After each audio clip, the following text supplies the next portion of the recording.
Toque de bola. Oferecimento Excelsior Seguros, a sua companhia de seguros desde 1943.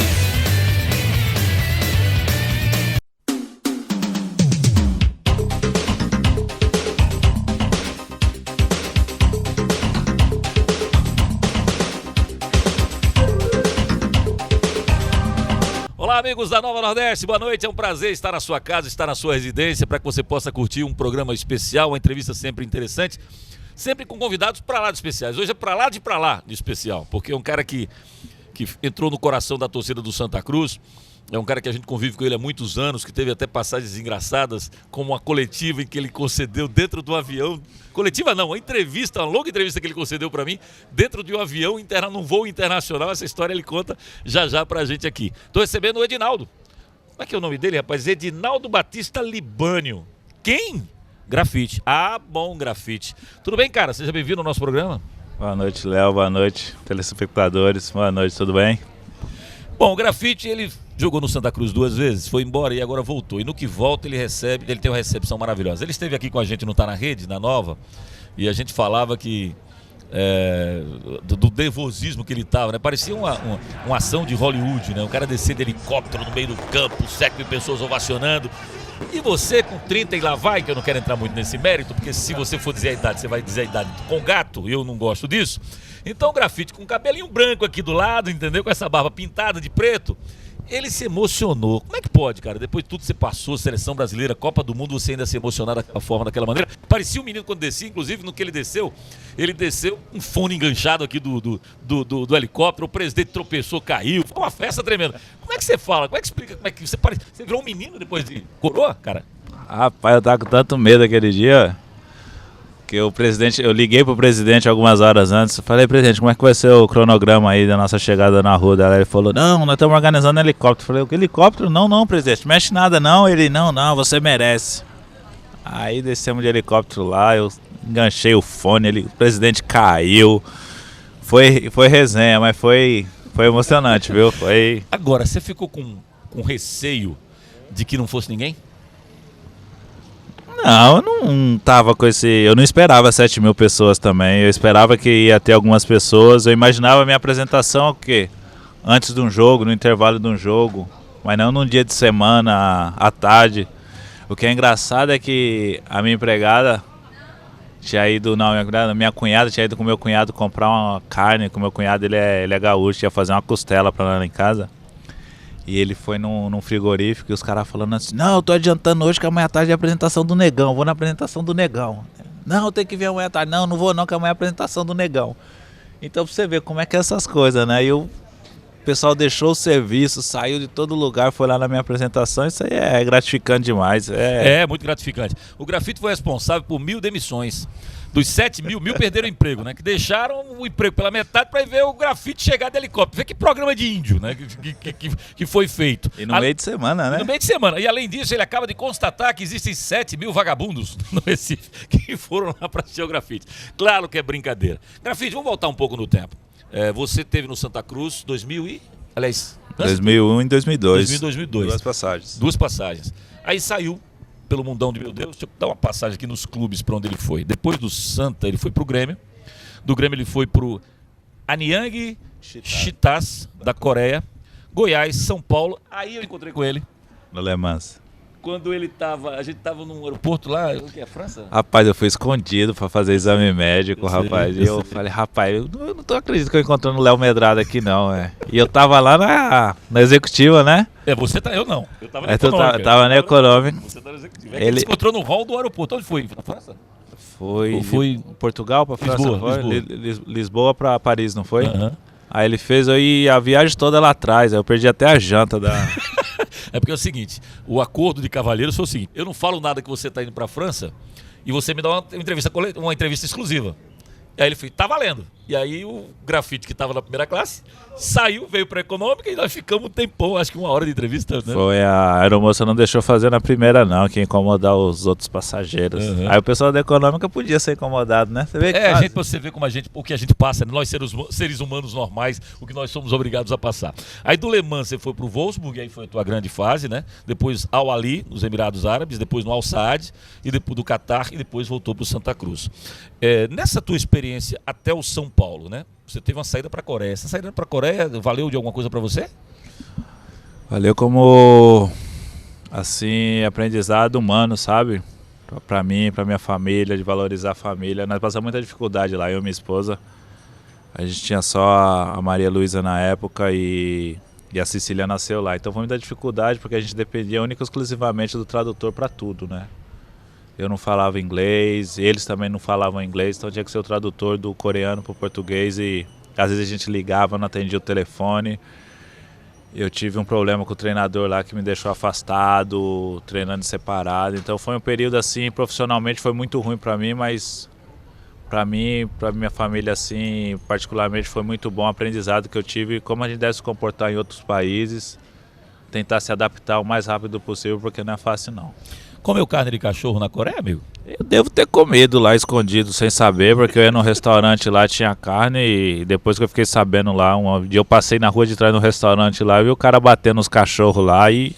Mas deve ter comido escondido, mas assim pedir, chegar no restaurante e pedir, eu quero carne de cachorro, não sei. Até porque você tem que escolher bem a raça, né? Pitbull, pequinês, shih tzu, qual seria carne? Vira-lata não dá Vira-lata, né? Vira-lata é quase carne de terceira para nós aqui, seres humanos normais. Mas você quando voltou, você voltou pro Goiás e depois foi pro São Paulo. Ali no São Paulo foi a tua grande fase em times no Brasil? Rapaz, ou o Grêmio foi melhor? Não, o Grêmio foi assim, o primeiro grande clube do futebol brasileiro, né? Que eu tinha jogado brasileiro pelo Santa Cruz, que foi a minha primeira grande experiência assim, e de repente eu cheguei no Grêmio com uma cobrança enorme, né? Eu cheguei no Grêmio já para resposta imediata. Infelizmente eu machuquei logo no começo e depois eu não tive uma sequência a mais. Tanto é que depois eu voltei para o Santa Cruz emprestado de novo na Série B, onde eu tive um recomeço também, que foi muito bom para mim aquela experiência no Santa Cruz, para mim e para o clube. Nós chegamos na semifinal da Série B. Mas assim, no Goiás e no São Paulo, assim, a nível de clubes nacionais, assim, foram meus dois grandes momentos do futebol brasileiro, foram Goiás e São Paulo.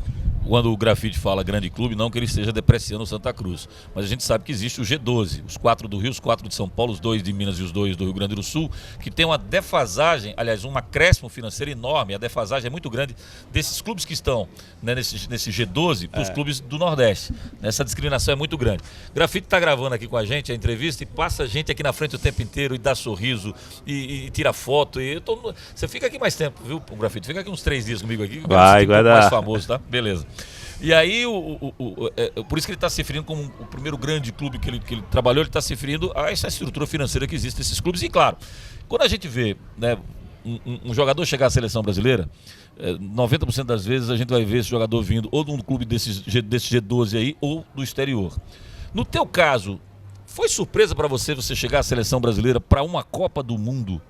Jogando lá fora, você estava em Wolfsburg na época, né? Você saiu do Wolfsburg direto para a seleção brasileira. Como é que aconteceu isso? E eu queria que você contasse detalhes. Quando o telefone tocou, quem ligou para você para dizer que você estava na Copa do Mundo, Grafite? A minha primeira convocação em 2005 no São Paulo não foi surpresa. Até porque no momento eu estava muito bem no São Paulo, na Libertadores, no Paulista. Tinha feito um grande campeonato paulista. E naquele momento diziam que eu era o melhor jogador em atividade no Brasil. Então, mas 2010 foi uma surpresa grande, porque eu tinha sido convocado só para a última partida antes da convocação final para a Copa do Mundo. E joguei alguns minutos, entrei muito bem no jogo, dei passe de calcanhar pro Robinho marcar o gol. E após isso aí foi o quê? Em março, e a convocação foi só em maio. Então foram assim 2 meses. 2 meses e pouco de muita especulação. Ah, o Adriano não vai, o Neymar vai, não sei quem vai, o Grafite está correndo por fora. E o pessoal me ligava: Grafite, estão especulando seu nome. Só que naquele ano, anteriormente, não teve o que acontecia nas outras Copas, que alguns jogadores sabiam que estavam convocados, o time base, já sabiam que estavam. Mas uns 5, 6 jogadores, que no meu caso, Acho que Ramires, o caso do Thiago Silva, Josué, não tinha certeza que iam, né? E foi só no último minuto. Eu tava lá na Alemanha no dia da convocação e a convocação aqui foi meio-dia, se eu não me engano, e já tinha acabado a temporada alemã já. E os jogadores que não tinham sido convocados para as seleções iam ficar treinando mais 8 dias e depois iam ser liberados de férias. E o José já no domingo já viajou pro Brasil. Eu falei, José, se você não for convocado? Ele falou, se eu não for convocado eu volto. Ele veio arriscando. E eu fiquei, né? Eu não sabia se eu ia ou não. E a convocação aqui foi meio-dia aqui, lá na Alemanha era 5 horas da tarde. Aí quando deu 4h50 assim, tava uma muvuca em casa. Quer dizer que ninguém te avisou, te avisou antes, ninguém não? Sabia. Foi a família que viu na televisão e ligou. E aquela correria em casa, todo mundo, vai começar. Eu falei, eu vou lá pra fora, não vou ficar aqui não. E tinha um balanço lá. Lá na Alemanha tava passando ao vivo? Tava porque eu tinha a Globo lá e tava passando. Tá. Eu tinha um canal brasileiro lá e tava passando a convocação. E eu fui lá fora, sentei lá fora. Aí aquele auê dentro de casa, de repente, ficou em silêncio. Aí você falou, não deu. E naquela foi a primeira vez que aparecia as fotos no telão e o nome do jogador, não foi anunciado. Não tinha lista assim, que os outros anos tinha lista e o treinador falava. Foi só na voz mesmo. Rapaz, ficou aquele silêncio, de repente todo mundo gritou. Aí quando eu olhei pra sala, assim, todo mundo saindo correndo em minha direção, eu comecei a chorar, né? Porque é o ápice, né? Não tem como, né? O jogador joga entre os 23, não foi nem entre que tinha os 23 mais os 7, né? Eu tava entre os 23, que ia representar o Brasil na Copa do Mundo. Então aquilo lá é o ápice profissional para qualquer jogador de futebol, né? A Copa do Mundo. E eu comecei a chorar e vieram, me abraçaram, minha esposa, minha filha, minha empresária. E foi... Aí o telefone começou a tocar e já tava ligando, marcando passagem, que ia se representar lá em Curitiba, no CT do Atlético Paranaense. Foi... E como eu falei pra você aquele dia, eu só senti essa emoção novamente, foi quando eu entrei na rua daquele dia no jogo contra o Botafogo. Eu achava que eu nunca mais ia sentir aquela emoção que eu senti. Nem quando eu cheguei na África do Sul, nos 6 minutos que eu joguei contra Portugal, foram maior que a emoção que eu tive no dia da convocação. Você vê, né? Eu fico... Às vezes eu tenho uma lei da vida que eu faço assim, Grafite. Você quer entender a pessoa, se coloca no lugar dela. Então eu me coloquei no teu lugar, agora dei uma viajada você falando, né? Invertendo as posições como se fosse comigo. Você tá ali, esse silêncio entre o momento em que começou a transmissão e o momento em que eles vieram para você, pareceu uma semana, não? É uma eternidade. Parece... Eu comparo esse momento quando é uma decisão por pênalti, você caminha do meio campo até lá para pegar a bola e bater. Aquela caminhada parece que dura uma eternidade e a cabeça, eu vou bater aonde? No canto, no outro canto, no meio, no alto. E aquele silêncio ali foram assim, pareciam que foram anos. Se você tivesse que classificar em percentual a possibilidade de você ir para a Copa pelo teu sentimento antes daquela convocação, você se colocava... Que percentual para você ser convocado? 50%, 60%, 70%, 20%, 30%? Você acreditava que ia ser convocado internamente falando? Ou você achava, com essa mídia do Rio, pelo Adriano Imperador, com esse apelo do Brasil para que o Neymar vá, eu estou correndo por fora mesmo? Qual era o teu sentimento antes? Rapaz, eu já estava muito orgulhoso de mim mesmo pelo fato de estar sendo lembrado, estar sendo cogitado. E porque na minha posição ainda atacante, nos últimos anos não, mas até 2010 o Brasil revela muito atacante bom, muito. Você vê Neymar, Pato, tinha Luiz Fabiano, Robinho, tinha Wagner Love, tinha muito jogador bom. Mas eu não tinha assim 100%, eu acho que eu tinha 20% de chance. Eu não me imaginava sendo convocado. Eu achava que ele levaria o Neymar, porque o Adriano estava tendo os problemas, já estava começando os problemas particulares dele. E o clamor nacional pelo Neymar já estava grande, pelo Neymar e pelo Ganso, né, que na época. E até foi assim cobrado assim muito de mim e do próprio Júlio Batista, que foram jogadores que foram na posição desses dois jogadores, assim, teve principalmente a imprensa do Sul falaram muito, mas é normal, isso aí é normal. Então acho que, mas eu não tinha assim 100%, eu não imaginava não. Eu estava lá. Estava na Copa, na África do Sul. Nos primeiros 15 dias eu estava lá em Joanesburgo. Mas eu tive a visão de fora do porquê o Brasil perdeu a Copa. Você estava dentro do grupo. Você participou das concentrações. Você participou dos treinamentos. Você participou das pré-eleções do técnico Dunga. Por que o Brasil perdeu a Copa de 2010? Eu acho que nós perdemos para nós mesmos. No meu ponto de vista, eu vou assim falar do fato do jogo Holanda. Isso. O jogo da Holanda, quando nós ganhamos do Chile e a Holanda ganhou não me recordo qual foi o adversário da Holanda, que teve o confronto Brasil-Holanda, o Schneider, que jogava com o Michael na época lá, ligou pra ele, que jogavam junto na Inter, ligou pra ele. Pro Michael. Michael, tá. Eles jogavam junto na Inter e o Michael falou, os caras estão se tremendo todo. Os caras, logo o Brasil, acabou a nossa caminhada. É porque o histórico da Holanda contra o Brasil, depois de 74, quando tinha Neskens, Lato, o Cruyff, o Kroll, era uma seleção maravilhosa de 74, a laranja mecânica, né, do Rinus Michels, só deu Brasil no confronto contra a Holanda. Quando o Brasil encontrava com a Holanda ia embora. A Holanda foi embora naquela Copa dos Estados Unidos, no tetracampeonato, por exemplo, a Holanda foi embora. No vice-campeonato do Brasil lá na França, na semifinal, a Holanda foi embora nos pênaltis. Né? Então já esse histórico recente apontava o Brasil como favorito para jogar contra a Holanda, e os jogadores da Holanda sentiram isso pelo que você está falando. Sentiram, e no primeiro tempo, depois do primeiro gol do Robinho, o Brasil teve 2, 3 chances, teve bola na trave do Kaká, então nós íamos, se fizéssemos o segundo gol, ia sair 3, 4 fácil. E quando nós voltamos para o segundo tempo, começou uns 10 minutos, o Felipe Melo foi dar um passe de calcanhar, errou e deu um contra-ataque. Aí deu um contra-ataque lá, acho que finalizaram para fora, o Júlio César pegou, e ali no banco o Gomes, estava eu, o Gomes, o Doni, o Thiago Silva, a gente falou, não pode menosprezar os caras, né, que futebol é...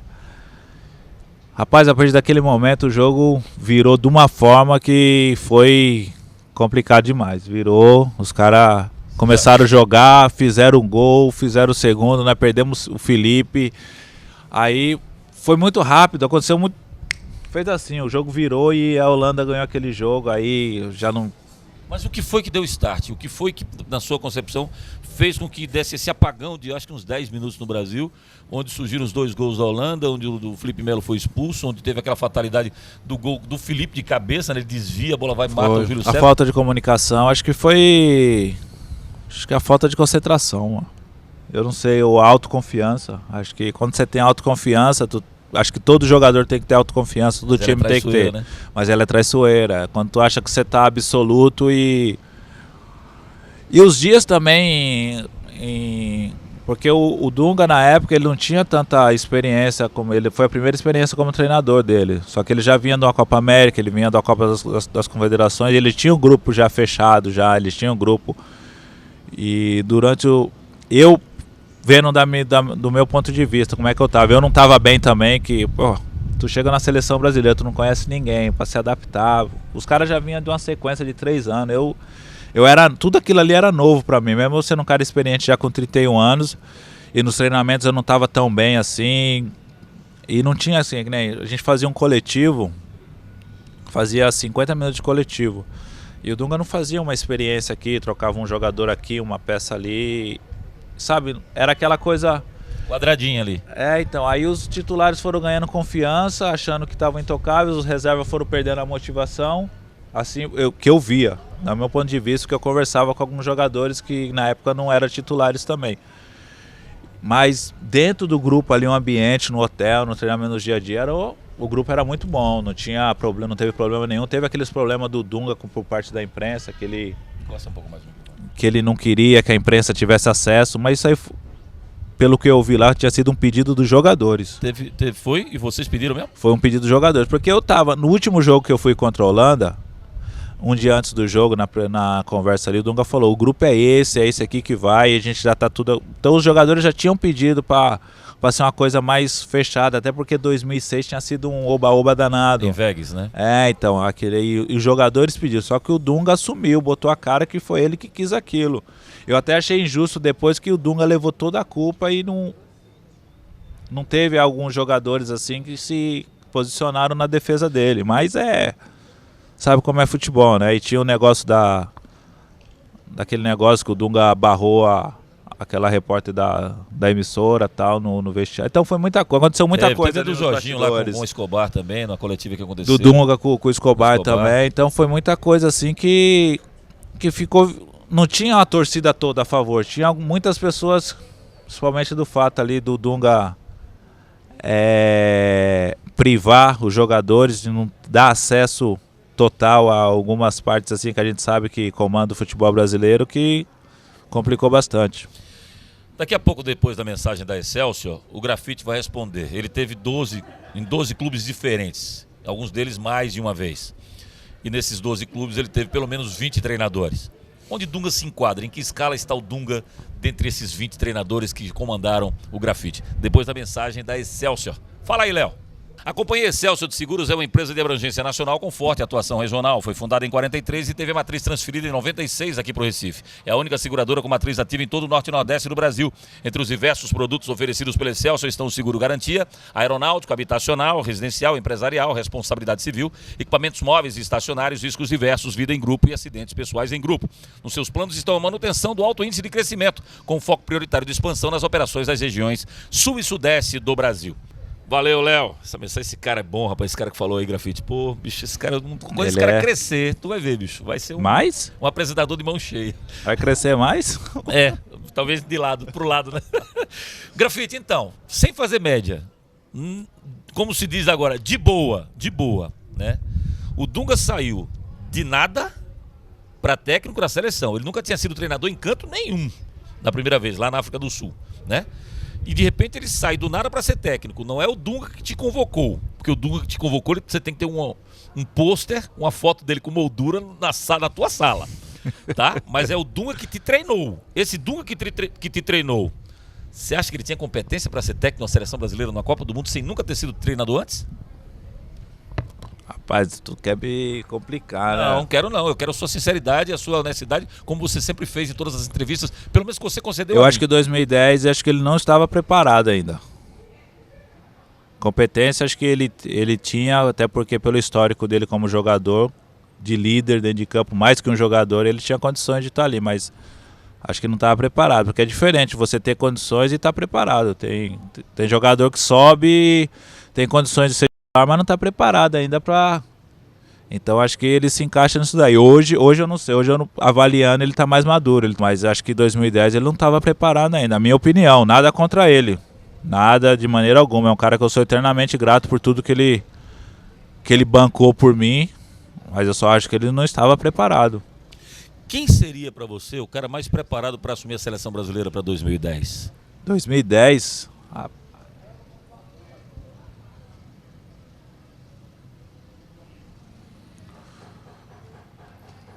Acho que o Muricy na época, né? Que ele estava no Fluminense, né? Na época. Tinha ganho 2 brasileiros. Na verdade, o Muricy, ele declinou de um convite da CBF. Depois da Copa do Mundo. Ou antes. Não me lembro em qual época. Para ficar no Fluminense. Mas você acha que para a Copa ele era o cara mais bem preparado? Eu acho que no momento, acho que era ele e o Tite no Brasil, né? Assim, o que muitos se falam do treinador estrangeiro, que o Brasil não precisa de um treinador estrangeiro. Por que não precisa? Por que não? Se abre a porta para muitos jogadores estrangeiros, por que não dar a oportunidade de um treinador estrangeiro tentar fazer um trabalho na nossa seleção? Um trabalho a longo prazo. Porque na seleção não adianta o ciclo que tem. Porque 94 era o Parreira treinador. 98 foi o Parreira. O Zagallo. O Zagallo, o Parreira auxiliar. 2002, Filipão. Isso. 2006, Parreira. Isso. 2010, Dunga. Aí 2014, Filipão, de volta. E hoje, Dunga. Então não teve uma renovação. Você é daqueles que defendem a tese de que o Brasil vai ter dificuldades para se classificar para a Copa do Mundo? A dificuldade vai ter. Você acha? Eu acho que vai ter sim. Contra Venezuela, Bolívia, Peru, Paraguai, Equador. Mas isso aí há 20 anos atrás era Brasil em primeiro, Argentina em segundo, tranquilo. Hoje em dia não dá. Você vê o Chile, como é que tá hoje?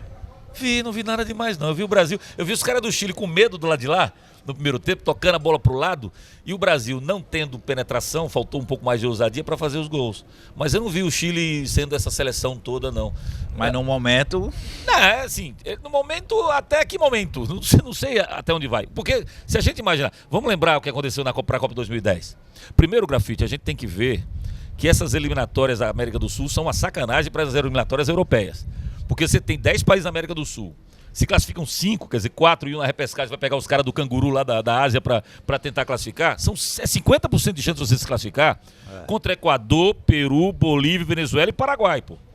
Você tem Argentina, você tem Chile, você tem Colômbia, você tem Brasil e Uruguai. E Uruguai, que a gente não sabe como é que tá.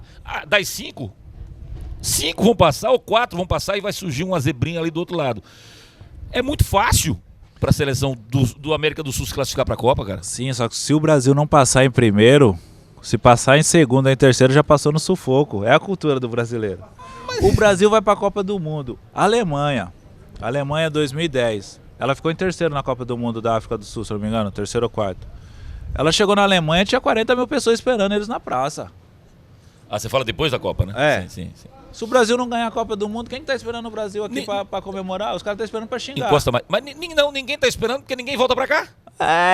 Então. Vocês vão lá pra Europa. Vocês não voltam pra cá? Quero ver vocês voltarem. Porque esse é o outro lado que eu falo muito. Tô brincando com você, claro, que você não é desse tipo, não. Mas você sabe disso, e foi bom você falar isso, e a gente vai voltar a falar pro Santa Cruz, porque você citou muito bem. Depois da emoção que eu tive para ir para uma Copa do Mundo, sabendo da informação, você tá na Copa, o melhor momento que você mais se emocionou foi você desembarcar no Arruda com 7 mil pessoas. Então você entende bem o que é isso. Você é um cara diferenciado.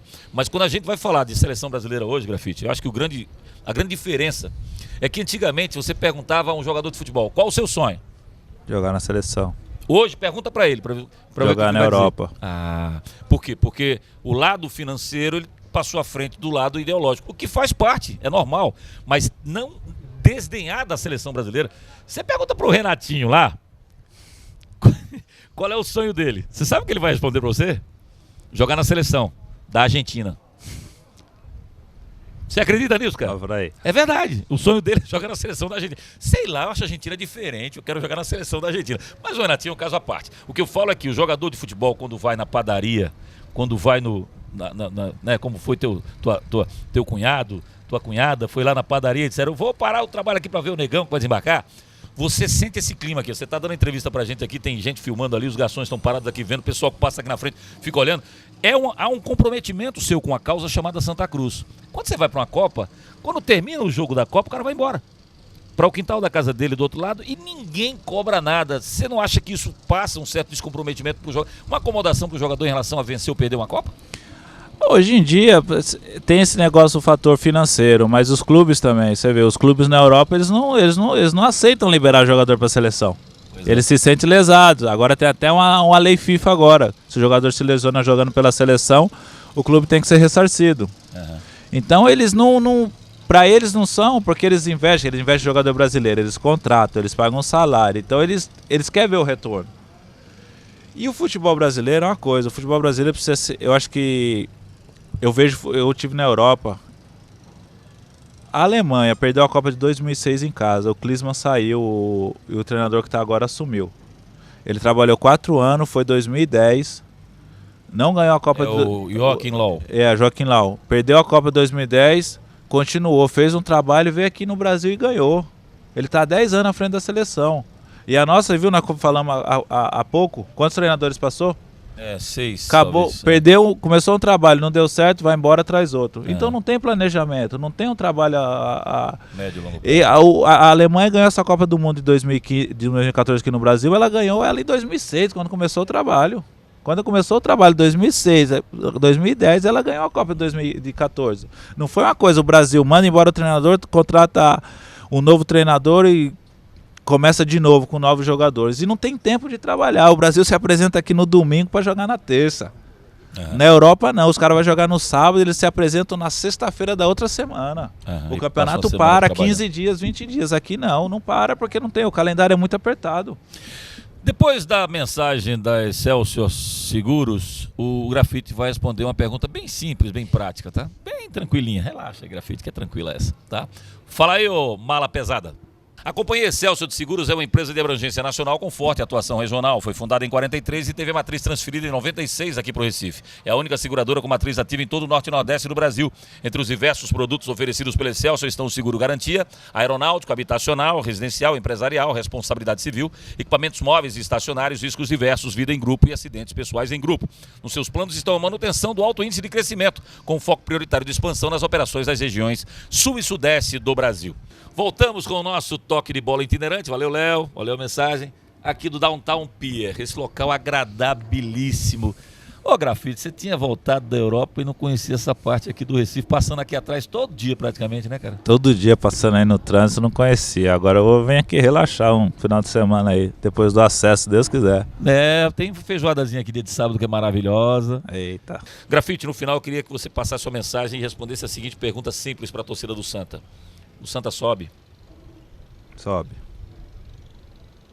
Vai subir. Tem que subir, não tem outro caminho. Se eu não subir, eu vou ter que ir embora, né? Sobe. E você talvez não tivesse planos para voltar a jogar aqui, para encerrar a carreira, mas você tinha planos para morar aqui, porque a sua família é daqui, né? Sua esposa e as pessoas são daqui. Mas a gente tem que... Eu quero que a torcida chegue junto da gente aí, nos apoie aí, que principalmente nos jogos em casa, se puder ir lá pra Bahia, lá pro Rio, lá contra o Mojimirim também, vá. Porque é aquela coisa, né? O maior patrimônio do Santa Cruz é a torcida. E ela sempre apoiou aí nos piores momentos. E agora a gente precisa do apoio delas e vamos lutar para esse acesso. Tinha um candidato antigamente que fazia juntos, chegaremos lá. É mais ou menos assim, a gente tem que juntar a torcida. Juntos somos mais fortes, né?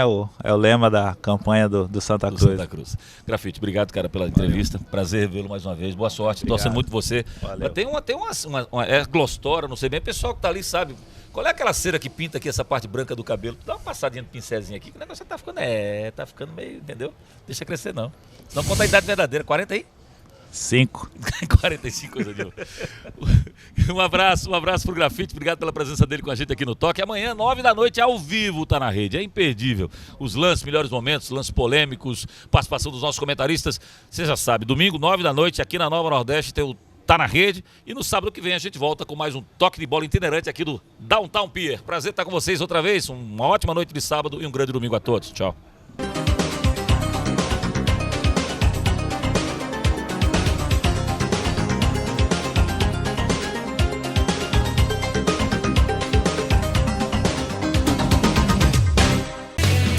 Toque de bola. Oferecimento Excelsior Seguros, a sua companhia de seguros desde 1943.